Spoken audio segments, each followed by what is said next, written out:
It was in Baghdad in 1969. I was kidnapped from school. He told me like that, look, you have to say that your family and your father is spies, and you have a telephone, special phone in your home, and you have a conversation and connect with Israel. I was young, don't forget I was 12 years old, and after a few hours when I was there, he started to beat me, and then he bring another 4 guys. They was a friend, he's a friend, I don't know exactly who they are, but they another 4 guys, and all of them, they are bigger, and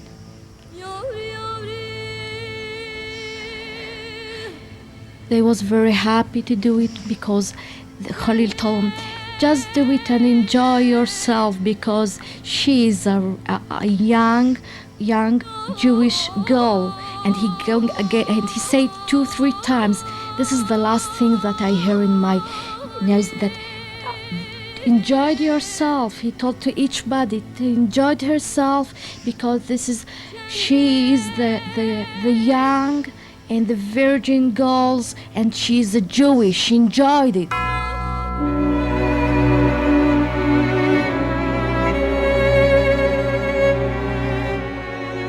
In 1948, nearly 1 million Jews lived in Arab lands. But in barely 20 years, they have become forgotten fugitives, expelled from their native lands, forgotten by history, and where the victims themselves have hidden their fate under a cloak of silence. A people whom legend have always associated with wandering. Many of these Jews from Arab lands had lived there for thousands of years and accepted their fate through good times and bad times. But 1948, the beginning of their exodus, also saw the birth of the State of Israel. And while the Arab armies were preparing to invade the young refugee country, the survivors of the Shoah were piling up in rickety boats.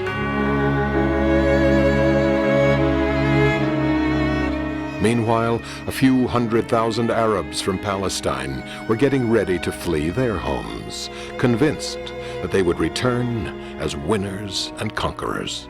Soon, by a terrible twist of fate, they began to fill up refugee camps and passed on their refugee status to new generations. The Jews, however, did not receive refugee status.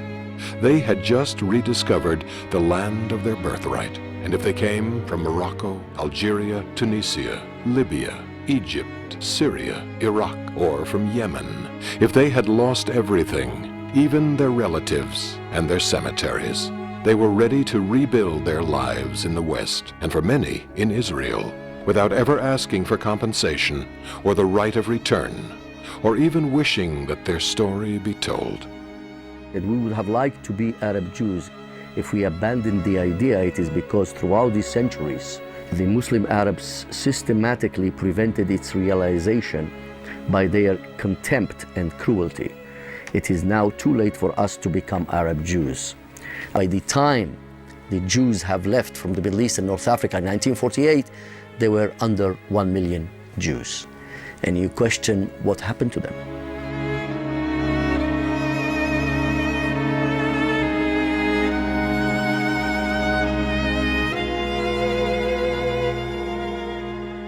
There is a myth that Jews started being persecuted in the Islamic countries only after the State of Israel was formed, but is an absolute myth because horrible pogroms that have been taking place for hundreds of years.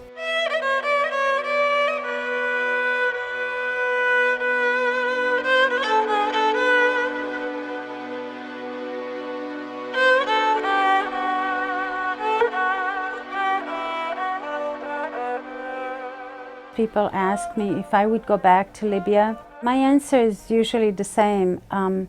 If you had come out of a concentration camp in Germany and Nazism was still very much alive, would you go back there? Has Islam been bad to the Jews or has it been good to the Jews? There are two schools of thoughts here. L'idéologie du djihad considère que les musulmans constituent la communauté privilégiée par Allah. Il est de son devoir de conquérir l'ensemble de la planète afin d'imposer la loi d'Allah sur toute l'humanité. Et c'est dans cette conception de guerre sainte, de djihad, que se situe la notion de dhimmi et de dhimmitude.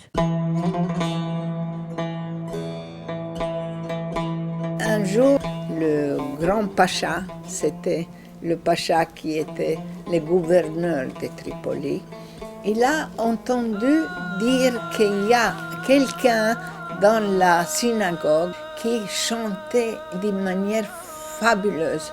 Et ce pacha-là, il a voulu savoir qui c'était. Il a été émerveilleux. Il lui a dit, tu sais, je veux que tu deviennes arabe. Comment je peux devenir arabe? Je suis juif. Il lui a dit, écoute, et je veux te donner un nom. Le jour où il devait absolument faire la conversion. Il a dit, aujourd'hui, tu dois chanter au minaret, après tu vas être converti. Il est monté, il a commencé à donner aux lames un chant en hébreu pour la grandeur du bon Dieu. À peine fini, il s'est jeté du minaret et il s'est écrasé par terre. Tous les territoires arabes ont été conquis par la guerre. Et ces territoires étaient tous peuplés, non pas de musulmans et d'arabes, mais de populations juives et chrétiennes. Ces populations ont été soumises par la guerre. Un très grand nombre a été exterminé, a été réduit en esclavage, déporté, entièrement dépossédé et exproprié. Le reste de la population a bénéficié d'un traité de protection, d'où le mot dhimmi. Officiellement, un dhimmi, c'est un citoyen de seconde catégorie, c'est un peuple du livre, c'est un peuple protégé, donc on n'a pas à lui faire du tort, on n'a pas à lui faire du mal, pour autant qu'il paye l'impôt de capitation. Mais il y a des règles qui sont spécifiques aux dhimmi.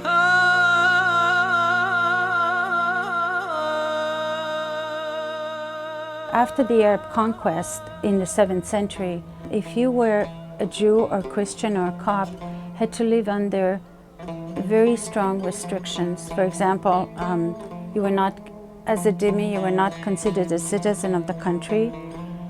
You could not own property unless you had a partner who was a Muslim. You could not own a horse. You could not build a synagogue that would be higher than a mosque. And you had to pay a special tax called jizya. היהודי הולך מול המוסלמי או ממול הערבי, הוא חייב ללכת בצד שמאלו. חייב, לפי הדין שלהם. מדוע? כי לבני האדם, בעיקר המוסלמים, מלווים אותם שני מלאכים. המלאך הטוב, המלאך הרע. המלאך הטוב הוא צד ימין, המלאך הרע הוא בצד שמאל. אז אוי ואבוי ליהודי אם הוא יעבור בימינו של המוסלמי, כי אז הוא מקלקל את המלאך הזה, ואז יסר, כלומר לך בצד שמאל יהודי. אם לא היה עושה את זה, בטעות, מכים אותו, מרביצים לו. Un de mes ancêtres est sorti à Téhéran en 1830 et il s'est mis à pleuvoir pendant qu'il était dehors. Par son contact, il a souillé un mollah, il pleuvait, et il a été brûlé vif parce qu'il avait souillé un mollah. La dhimmitude, c'est aussi un état d'esprit. Ce n'est pas seulement un ensemble de lois, c'est un état d'esprit qui conduit le dhimmi à renoncer à son patrimoine historique, s'adapter pour pouvoir vivre à ce que son oppresseur demande de lui, à ne pas garder la mémoire de son histoire. À partir du moment où l'islam est arrivé, ce sont devenues des populations complètement discriminées. Donc, à mon avis, ces populations étaient potentiellement réfugiées. Seulement, elles n'avaient nulle part où aller. Qui pouvait les recevoir? Il était interdit pour le dhimmi de critiquer en quoi que ce soit la loi islamique et le gouvernement islamique. Et donc, c'est une interdiction que l'on retrouve jusqu'à aujourd'hui. Et c'est ce qui a interdit la prise de conscience de la dimitude. À partir du moment où la base est discriminatoire, c'est-à-dire la base est humiliante, les principes donc, de l'acceptation de cette communauté, c'est en dehors d'eux. On n'habite pas au Maroc, on va habiter pendant des milliers d'années dans le mêlat d'une ville. מלח זומבה שהייתה עיירה שלמה של יהודים, רק יהודים. ואפילו אני זוכר שהשמות של הרחובות הן כתובות בעברית. השם אולי בערבית, אבל הכתב הוא בעברית. כל המלח הוא סגור חומה מסביב. והיו לו 3-4 פתחים, אני זוכר. אחד הפתחים זה הרחוב שלנו. שהיינו יוצאים ממנו איזה מין פשפש כזה, שער כזה, שבלילה סוגרים אותו. מפחד שלא יכנסו גם ערבים שיש להם דעות קדומות, דעות יותר חריפות ושיעשו בנו שמות. التعايش العربي اليهودي يعني تاريخيا هو تعايش دام قرون عديدة في بلدان عربية مختلفة في العراق، في فلسطين، في المغرب، في الجزائر، في كل الأماكن. Le juif a été dénigré pendant des siècles envers l'islam. Quand on disait juif en Égypte, c'était automatiquement suivi le fils de chien. Juif, fils de chien, c'est pas normal. Quand vous traitez quelqu'un de juif au Maroc, c'est la pire insulte que vous pouvez lui faire. Les Juifs se souviennent des pays arabes avec des sentiments de nostalgie parce que tout de même ils ont vécu à l'époque de la colonisation. Les lois de la charia avaient été abolies par le pouvoir colonisateur. À part le Yémen, il y avait dans tous les pays arabes un adoucissement des conditions auxquelles les Juifs étaient habitués à l'époque musulmane grâce au régime colonial. De là date une naturalisation vers les pays colonisateurs. Beaucoup de Juifs, pour pouvoir échapper aux lois de la dimitude et pour pouvoir échapper à la charia, ont adopté la nationalité du pays, puissance occupante à l'époque française, anglaise ou italienne. L'abolition des lois de la charia et la promulgation de l'égalité religieuse entre musulmans et non-musulmans, certainement était une des causes extrêmement importantes de l'hostilité des populations arabes à l'égard du colonisateur. On a introduit de nouveaux systèmes de valeurs, plus de démocratie, plus de possibilités de faire valoir ses droits. Mais ça n'a duré que le temps de la colonisation. Avec l'indépendance des pays arabo-musulmans, on s'est retrouvé dans des situations de pression terribles. Les Arabes ont fait marche arrière. Ils voulaient en tout cas y arriver. Et les Juifs l'ont ressenti dans leur vie quotidienne.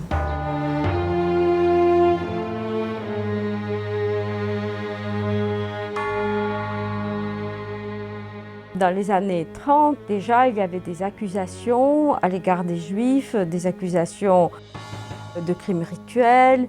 Les protocoles de sages de Sion étaient très diffusés. The importation of European anti-Semitism by Muslims and by Arabs in the Middle East and North Africa has taken a very big toll in the relationship that allegedly was tolerant. Les partis nazis et fascistes étaient très admirés par les foules arabes et musulmanes. On ne parlait pas de Palestiniens à l'époque, puisque la palestinité est plutôt apparue dans les années 70. On parlait des Arabes de Palestine, qui étaient également très liés avec les mouvements nazis, particulièrement à travers la politique de Haj Amin al-Husseini. The Grand Mufti was in Berlin from 42 to 45 on the radio calling to kill the Jews and going to the extermination camps. There are photographs of him with Hitler, and contributed to the founding of an Arab brigade and a Bosnian Muslim brigade of forces to fight with the Germans on the Eastern Front.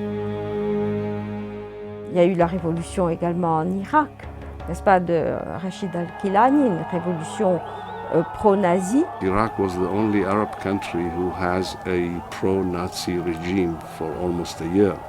And the memory of the Jewish community in Iraq has something which is called Farhud in 1941, when hundreds of women, children has been killed without any reason by their neighbors.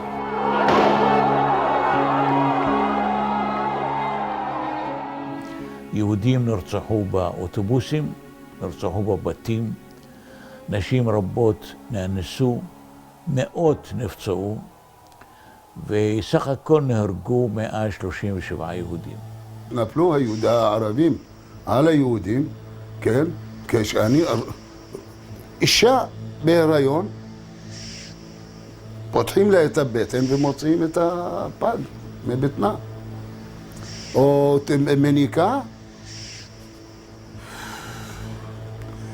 מניקה, חותכים לה את השד ומכניסים לפה של הילד. I remember I sat on the roof in order to see the people running. And I saw an Arab man sleeping on a Jewish woman. I didn't know, of course, what he is doing to her. He raped her, and after that he stabbed his knife.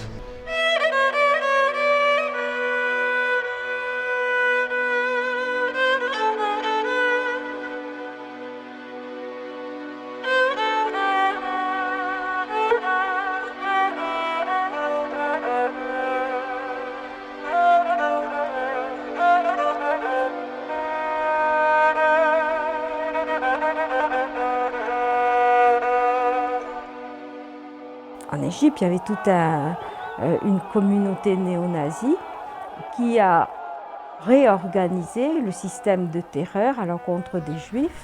Il y avait des nazis qui ont trouvé asile à Damas pendant de longues années. Et probablement, ils ont prêté leur concours aux Syriens pour faire un bon travail. שלטונות סוריה הטילו על היהודים מספר גזירות קשות. יהדות סוריה החזיקה תעודת זהות שהייתה מסומנת באדום מוסאווי, כלומר איש דת יהודית, מהתעודת הזהות ידעו שזה יהודי, ואז הוא משולל כל הזכויות. אסור להם היה לעזוב את הבית שלהם, אסור להם היה לעזוב מחלב לדמשק ומדמשק לחלב, אלא ברישיון של מוחברת, זה המשטרה החשאית, שהם היו בפיקוח מלא יחד על היהודים, והיו גזרות שכל יהודי שיש לו חנות, צריך לכתוב כאן חנות יהודית, כדי שלא ייכנסו ערבים, בעיקר אנשי צבא, מהגזרות של הנאצים באירופה. אסור היה להם להחזיק רישיונות נהיגה, אסור להם לקבל טלפון, אסור להם למכור רכוש או לקנות רכוש. כל מיני גזרות כאלה שהם החזיקו את היהודים במצב מאוד קשה וחרדה גדולה מאוד, והביאו אותם לידי עוני גדול. The Nazis, after the war, found not only their refuge in South America, but in Egypt, in Syria, in other Arab countries. In other words, they were the allies of the Axis powers wishing to destroy the Jews and wishing to destroy Israel.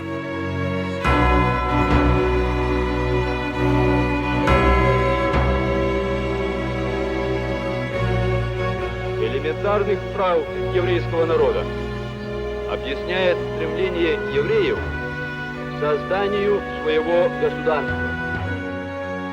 We believe that a temporary trusteeship for Palestine should be established under the Trusteeship Council of the United Nations. I think it's important to remember what happened in 1947, the partition, the UN General Assembly Partition Plan 181, which decided that there would be an Arab state and a Jewish state within the remaining mandated Palestine. The Arab League states immediately refused international legality. The key to what actually happened to the Jewish refugees in the Arab countries was explained by Haikal Pasha. The United Nations should not lose sight of the fact that the proposed solution might endanger 1 million Jews living in the Muslim countries. If a Jewish state were established, nobody could prevent disorders.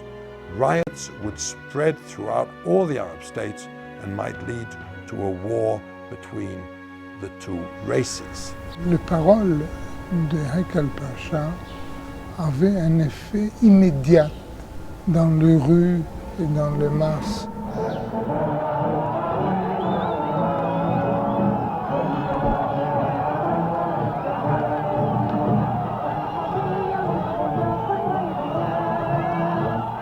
Ce qui était auparavant des initiatives privées sont devenues une politique officielle de l'État pour toute la population juive.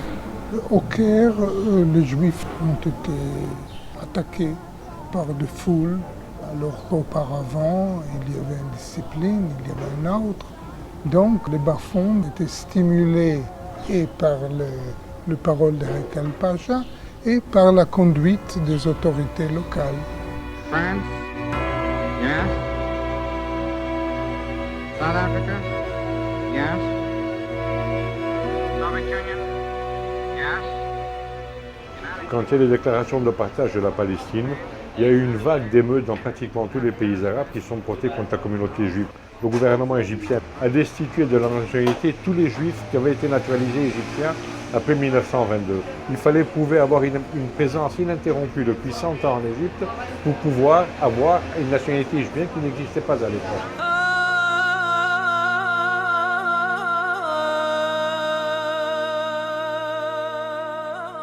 עם החלטת האומות המאוחדות בנובמבר, 29 בנובמבר 1947, התחילה השנאה, וכמו כאן בארץ, גם בחוץ לארץ. הערבים רדפו אחרינו וניסו להתנכל עלינו ולפגוע בנו, ואנחנו פחדנו מאוד מאוד. היינו עם ערוב היום, היינו נסגרים בתוך הבתים, והיינו מפחדים, לא מעזים לצאת.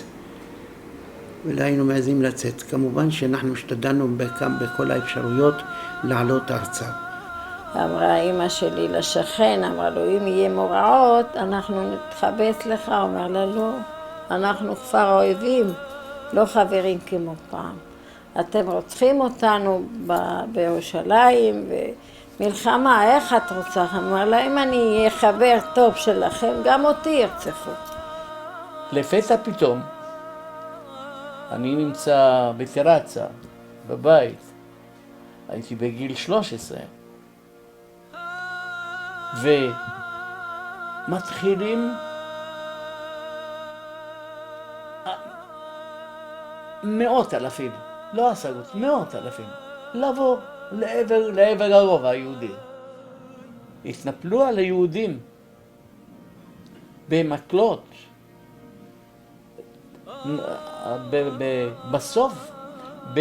בסוף תמצאי איזה 4, 5, 6, 10 יהודים על המדרכה, נופלים, והם עולים עליהם ברגליים שלהם והורסים אותם. Le code pénal de Bagdad a été amendé pour ajouter le sionisme au communisme, à l'anarchisme et à l'immoralité comme des idéologies interdites. Not all of them were Zionists. Take some Jews in Iraq, they were communists. Take Sassoon, the head of the Jewish community in Iraq, was anti-Zionist. He, in fact, supported the nationalist government of Iraq at the time. Le sionisme servait de prétexte pour relancer les mesures contre les Juifs.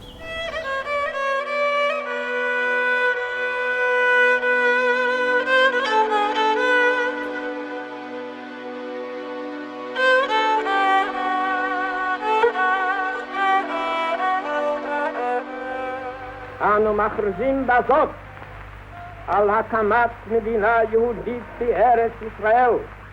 היא מדינת ישראל.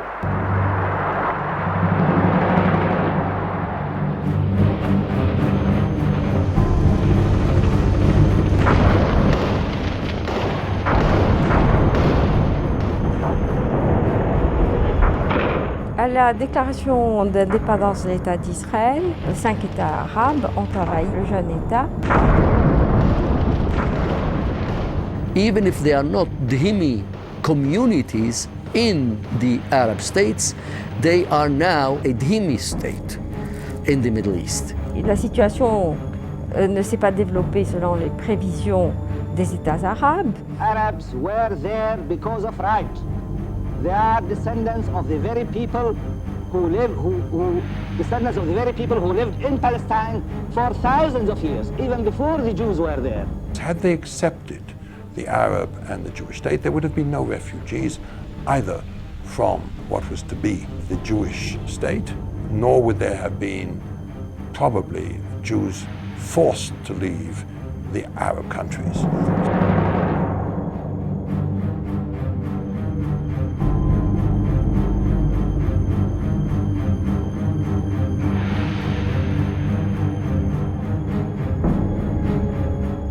La condition des Juifs des pays arabes était totalement différente, puisque les populations juives n'ont participé à aucun combat. C'était des populations civiles qui ne faisaient pas partie du champ de bataille. Ces communautés se sont trouvées subitement confrontées à une situation extrêmement tragique où ils étaient pris dans un piège, persécutés par des lois d'exception qui ont été déclarées à leur encontre.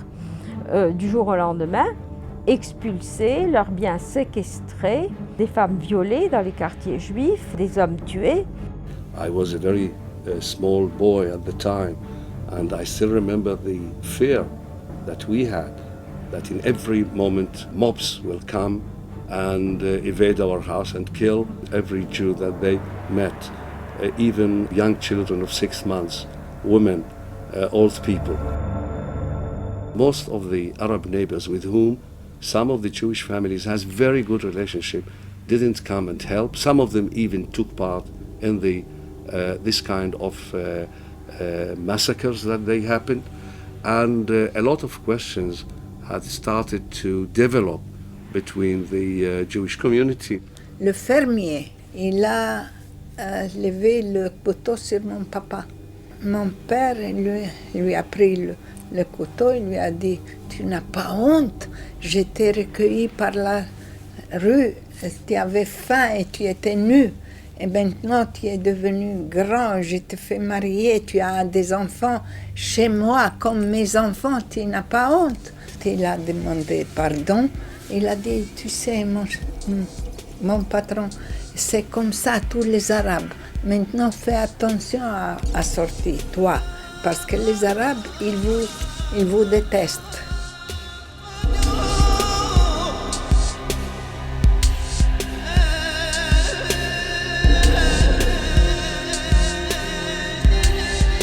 In order to leave your country of origin, it has to be two forces. One is a push and one is a pull.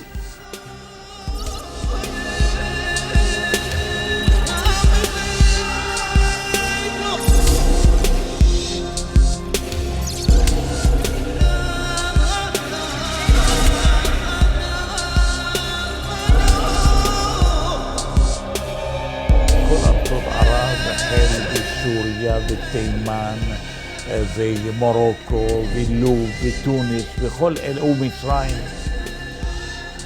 המצב הזה למעשה של התעמרות ביהודים מצד ארצות ערב הביא אותם למחשבה לצאת לאן, בחלקם אין להם לאן.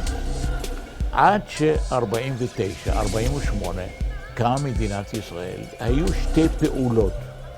פעולה אחת של יהודים מארצות ערב שנדחפו החוצה על ידי השלטונות, התעמרות של השלטונות, הרצח והשבי וכל אלה, ומאידך מדינת ישראל עם הקמתה משכה אותם פנימה.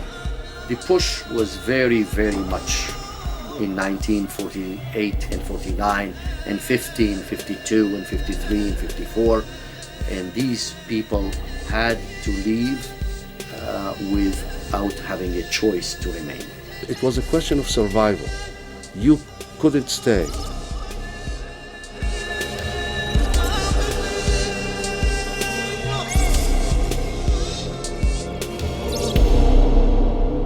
שוב פעם פרעו פרעות ביהודים, שרפו בית כנסת גדול, גם הישן הגדול, וגם בג'בליה, בסביבה ששם ישבו העשירים. גם הייתה התנפלות על יהודים בדמשק, שרפו מספר בתים, והיו מספר הרוגים. הבריחות זה בריחה, זה מילות, בלי מסמכים, בלי דרכונים. אבל כל הזמן היו בריחות, כל הזמן היו מילוטים. מי שהיה לו מזל לגנוב את הגבול, זה בסדר, אבל אם לא, או שמו אותו בכלא. היה מקרה ש4 בנות ניסו לגנוב את הגבול ולא הצליחו, ו2 בחורים, והרגו אותם, גם כן שרפו את הגופות שלהם, וזה היה מקרה מאוד מאוד מצמרר. כל מי שחשבו שהוא אולי קשור עם ישראל, אז לקחו אותו ועינו אותו. מי שתפסו אותו בדרך שהוא בורח, תפסו אותו, הכניסו לבית סוהר. מה זה לקחת ולהוציא ציפורניים מהיד? מה זה לקחת סיגריה ולחצות על כל הגוף? מה זה לקחת בחורה ובשדיים שלה לעשות לה כל מיני כוויות בסיגריה? זה עינויים קשים עד מאוד, וזה ביזוי שמפשיטים אותה ערומה והיא צריכה להיות על ידם. العرب واليهود في العراق كان تعايش على مستوى جيد جدا، حتى أن حينما أنشئت إسرائيل وطالب يهود العراق أن يأتوا إلى إسرائيل، هم رفضوا، واضطرت إسرائيل أن تقوم بأعمال إرهابية ضد اليهود في العراق لترغمهم على القدوم إلى إسرائيل. יש שטויות, יש כאלה אמרו שכאילו נזרקו פצצות בעיראק על ידי יהודים כדי לזרז את העלייה. אין לזה כל שחר. פצצות היו, אבל לא קשור עם היהודים. התחלתי להתערות בתנועת החלוץ ולעזור לאלה אשר רצו לברוח לעבר פרס. התחלנו לעזור בעשרות ואחר כך מאות, וסיפור ארוך איך היציאה שלהם הייתה. בסופו של דבר למעלה מ12,000 נפשות, משפחות, נשים, זקנים, כל אלה עברו את הגבול לפרס, וכשממשלת עיראק הגיעה למסקנה שהדבר הזה מאוד משפיע עליה, שיש תוהו ובוהו בגבול, להעביר חוק, שני הפרלמנטים של עיראק, בלילה אחד עשו זאת, לאפשר לכל יהודי לצאת, תוך שנה. In 1950 they brought out the denationalization of the Jews law, where if a Jew wanted to be able to leave, they had to give up their nationality, give up their passports, and they could then leave the country. My father wanted to be the first Jew to leave. Immediately after they issued this law, he went at 2 o'clock at night. He took me with him to the synagogue, which was the center of registration. And when we came there at 2 o'clock in the night, there were more Jews there. So it means that there were many who wanted to be the first. And I remember the moment that he had to give his the card of citizenship. It was a terrible moment for him because when he gave it, he felt that he is a citizen without papers, without nothing. הם חשבו שאולי מתוך 137,000 יהודים אז שהיו בעיראק, יצאו אולי 10,000, 12,000. והנה זה נס. אחרי תחילת ההרשמה, חודשיים אחרי תחילת ההרשמה, נרשמו 63,000 יהודים לצאת. In 51, March 51, they passed a law where they expropriated the property of the Iraqi Jews who had denationalized the stateless Jews. So it was a two-step process under color of law, and that's how they lost their nationality and their property. כל החנויות של היהודים, הבתים, הרכוש מוקפא, כספים בבנק. אין לצאת רק עם 30 קילו. בגדים, טבעת נישואין ושעון. ו30 קילו בגדים. ככה יצאת.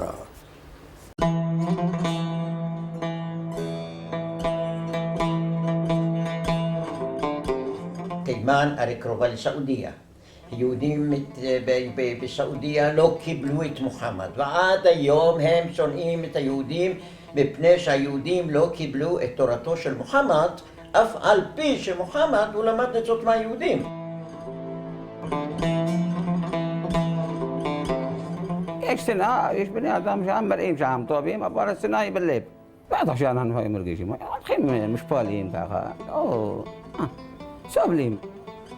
רק בתימן הם הגשימו את הצוואה הנוראה, או את הצו הנורא בקוראן של מה שאומרים גזירת היתומים. כלומר, שיתום, ילד יתום מאב או מאם, הוא חייב לחזור לדת האמיתית שלו והיא דת האסלאם.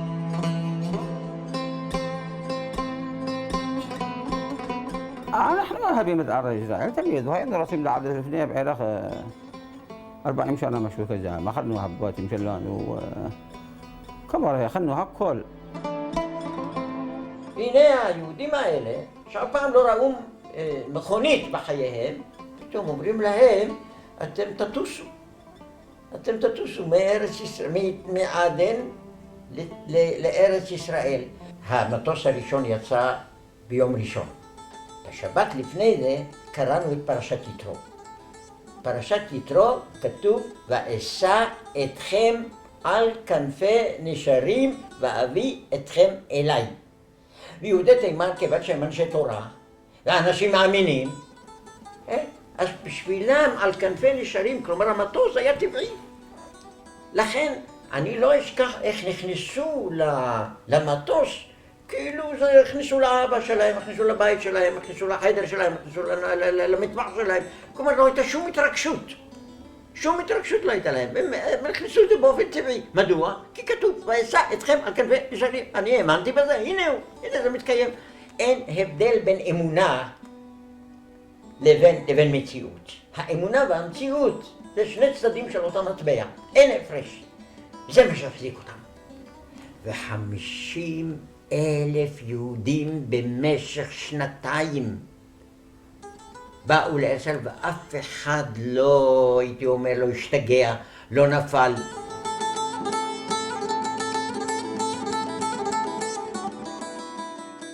Nous sommes passés par la douane égyptienne. Mon père qui a dit, bon, je vais aller dans un nouveau pays, lui qui était chef comptable, et qui va se retrouver, il a été apprendre le métier chez notre coiffeur de la rue Salah Eddin à Héliopolis. Il a été apprendre comment être coiffeur. Et il a acheté quelques matériels de coiffure, pour, vous savez, les machines encore à la main. Et je voyais de mes yeux, je n'oublie jamais ça, comment même dans la douane, les gens prenaient les peignes que mon père avait acheté, les peignes longs blancs d'un coiffeur, il les prenait, il les mettait dans la poche, il trouvait je ne sais pas quoi, il mettait dans la poche. Ensuite, il nous trouait les chaussures, les semelles des chaussures, il faisait des trous. Il faisait des trous, on a pris avec nous, malheureusement, je dis, on a pris même quelques boîtes de conserve, on a dit, si on tombe quelque part, on aura de quoi manger. Ils ouvraient des boîtes de conserve et ils les jetaient dans les habits pour gâcher à l'hiver, avec des habits qui étaient déjà pratiquement en lambeaux, dégoûtants, pourris. On nous a ouvert les valises à la douane, on a vidé le contenu par terre, on l'a déchiré, on l'a détruit. J'avais 1 ou 2 bracelets au bras, on me les a arrachés. Donc nous sommes partis pratiquement sans rien, on nous a permis de rien prendre avec nous. Et mon cas a été encore privilégié par rapport à celui de nombreux autres expulsés juifs. On sait au Maroc qu'il y a des témoignages.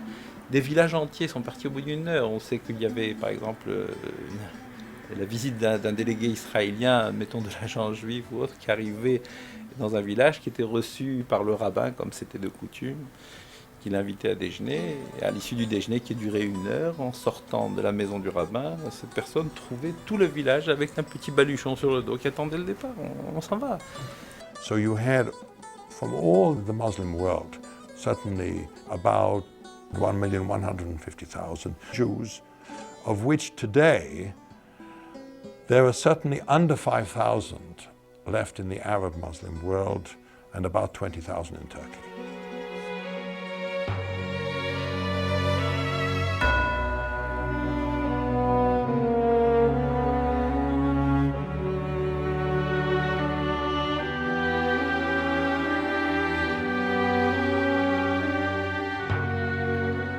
On a eu la chance d'avoir un pays qui a voulu nous accueillir dans des conditions aussi très très difficiles. Au début dans des baraques, sans eau, sans électricité et sans toilettes, ça va de ça. Et on était, si vous voulez, pas dans un camp de réfugiés, mais ce qu'on appelle en hébreu la ma'abara. Ma'abara, en principe, ça veut dire que c'est un lieu de transfert. Mais parfois le transfert est resté pendant de nombreuses années.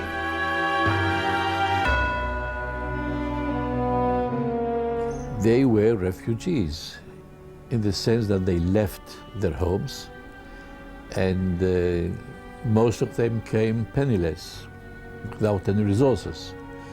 And they had to be taken care of by an effort of the entire Jewish people. You see what happened at the War of Independence in '48. We numbered here in Israel 650,000 people, that's all.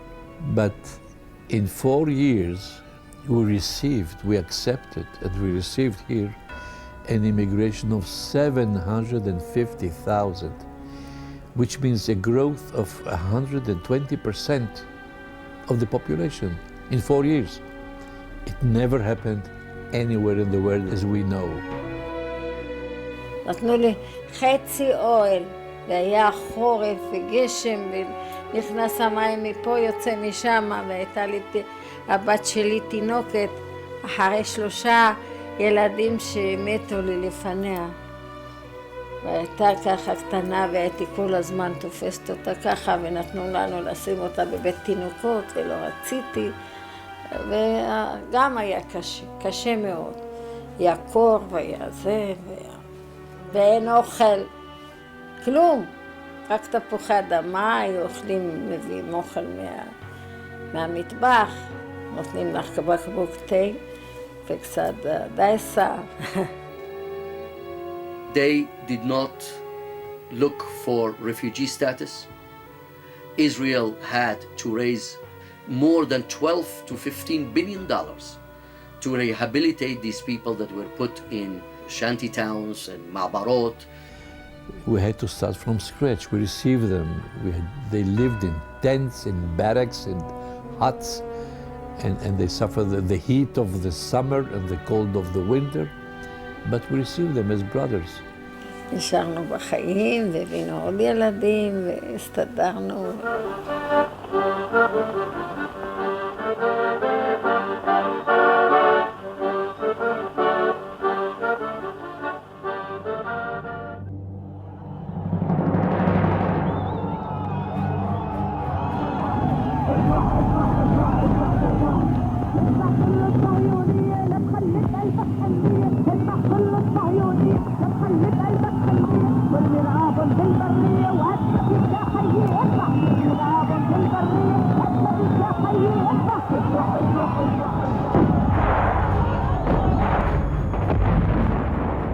Certains juifs ont été empêchés de quitter le pays parce qu'ils étaient gardés en otage.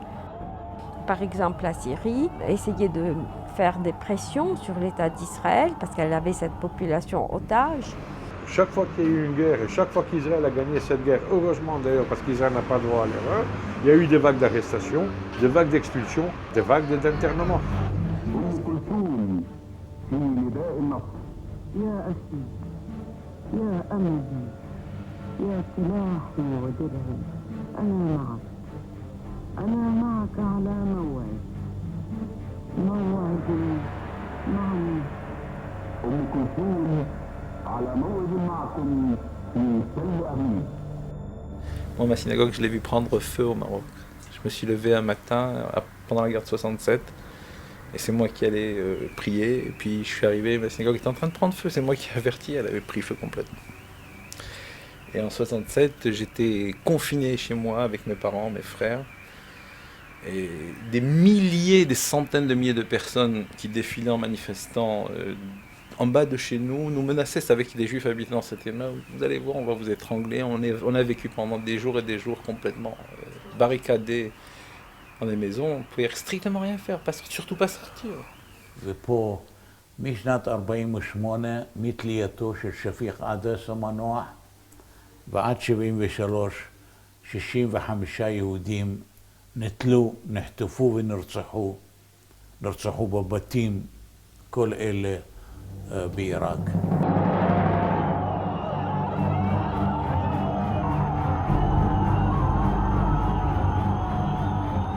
En Tunisie, il y a eu l'autonomie interne, puis l'indépendance, et on s'est vraiment réjoui.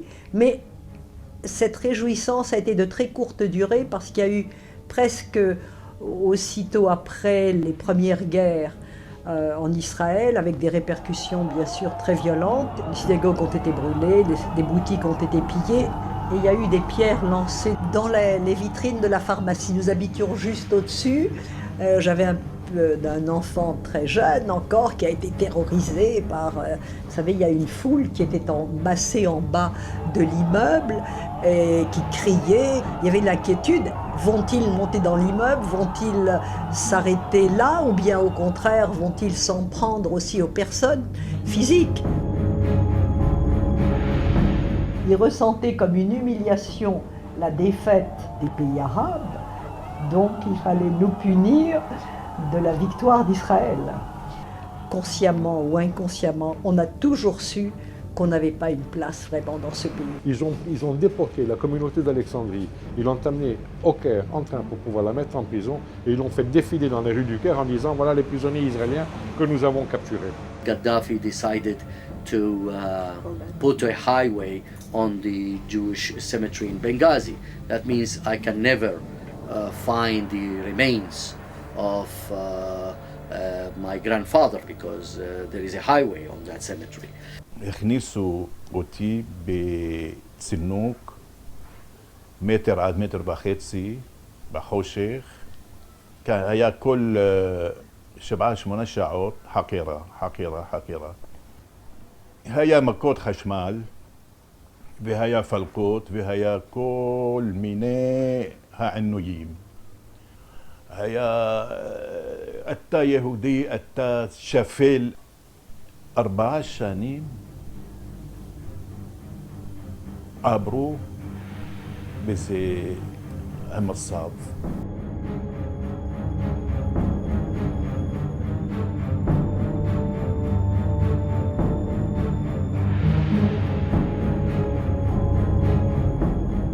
You ask yourself, as a researcher or as a Jew who was born in one of these Arab countries, are you telling me that this persecution is not leaving me alone even if I removed myself physically from the place where I was born?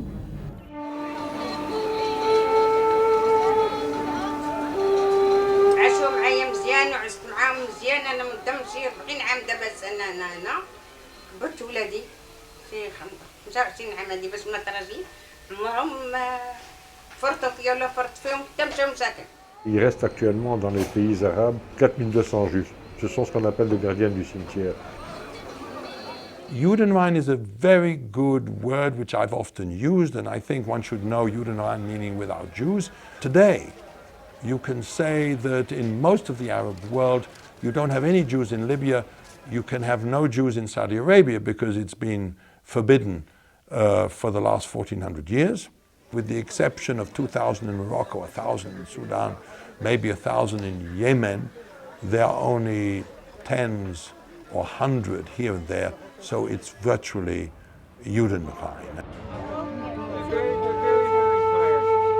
The Jewish Agency chartered a special plane to bring 6 new immigrants from Iraq, from Baghdad, along with the 3 staff people that we had sent there.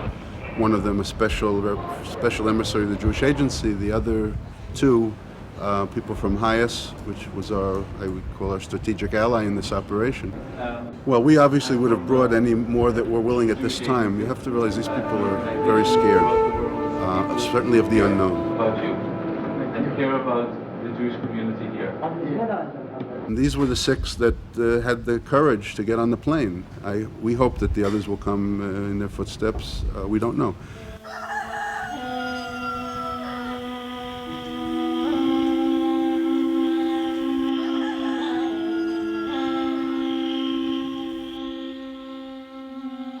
Les pays arabes ne reconnaissent pas l'existence de cet exode. Tous les biens juifs, les biens communautaires ont été détruits. Il faut au moins que les pays arabes reconnaissent leurs responsabilités par rapport à leur communauté juive. Dès le départ, dans les années 50, Israël a organisé déjà une première documentation, à savoir que les gens qui venaient, mais essentiellement les juifs venus d'Irak, d'Égypte, de Syrie. So here we have one of the many files which is in the possession of the Justice Ministry. Here it's files filed by Jews from Egypt who came to Israel. J'ai été mis sous résidence forcée dans un appartement depuis le 12 novembre 1956, soit le lendemain du jour qu'on a scellé mon appartement, mon magasin de vente et mes dépôts. Le 4 décembre 1956. Jews from Arab countries have left behind a lot. This is a claim submitted in 1952 by a Jew who arrived from Iraq. One of the claims is for a house. The person writes, I own half the house situated on this and this street. It is registered at the Tapu department of Baghdad, and in about May 1940, in all the house contains 21 rooms and 1 cellar. The compensation could run into the billions of dollars, even hundreds of billions of dollars, if one were to calculate in terms of the exchange of today. In the World Jewish Congress, we launched this campaign on the forgotten Exodus a few years ago, but now we are entering a very active stage in this process. I think that we are really penetrating the very heart of the peace process in the Middle East. This is forgotten also because the world has no idea that this has happened. And what we are trying to do in our conferences and also in our public campaign is really to educate international public opinion that there was an exchange of refugees. In Camp David, to the surprise of everybody, it was really a shock, the Palestinians introduced at the very last moment the issue of the right of return. Nobody expected it. So the Israelis went immediately to bring their experts on refugees, and then they brought forward the case of Jews from Arab countries. President Clinton was so impressed that at these talks he gave, for the first time in history, a statement by an American president who made a commitment to establish a fund of compensation for the 2 groups of refugees. Je souhaite beaucoup que ce fonds soit constitué, mais pour l'instant, on n'a même pas commencé à le faire. I think it's very important for the United States Congress to focus on the important issue of Jewish refugees from Arab lands, because it's important to understand history. It's important to understand what a vibrant community the Jewish community was in Arab countries. And I recently held a hearing on this very topic. The Palestinians brought up refugee status of Palestinians and the issue of whether they would be able to return to Palestine or to Israel. And in that whole context, I personally and a lot of my constituents felt, well, we have neglected the issue of Jews who are refugees from Arab lands. It's important for the Arab countries to come to terms with their past and what happened to the Jewish population in their lands. 3 aspects of this. One is to continue to educate other congressmen and women and senators about the Jewish refugees from Arab lands. The second would be to put together this resolution so that we could have a formal acknowledgement of what occurred, passed by the Congress. And the third would be to keep pressing the President and the State Department to include this issue in any discussions about a settlement between Israel and Palestine. When the Palestinians became refugees, there were over 100 resolutions, I believe, that we passed on the behalf of the Palestinian refugees. There has never been a single resolution passed on behalf of the 900,000 Jewish refugees that were made refugees from the Arab countries. Refugee is a person who, because of persecution, for political reasons, religion, ethnicity, is not able to get the protection or enjoy the protection of his own country, flees to another country. No one from the United Nations or anyone else other than the Jews of the world offered to help Israel integrate the Jewish refugees. If it is people who have left because of coercion or because of pressure, and in this particular case, in the case of people who have settled in Israel, these are people who have opted to go to a particular country that exists and are not seeking assistance.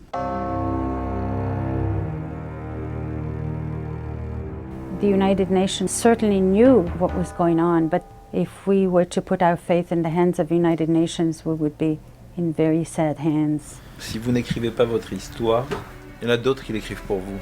Elle a été tout simplement réécrite. L'histoire des Juifs des pays arabes n'a pas été écrite par les Juifs. Nos parents se sont tués également par rapport à la Shoah, par rapport au drame de la Shoah, par pudeur. I have a life. I don't send my son to blow himself up. I don't perpetuate hate in the schools. Our schools don't perpetuate hate. And this is what happened. The Jewish community absorbed the Jews, close to 1 million of us, and we are part of the mainstream, and we've been integrated in the community that hosted us. 600,000 went to Israel, 300,000 went to other countries like United States and Europe. And the Palestinians, after 54 years, they're still sitting in refugee camps.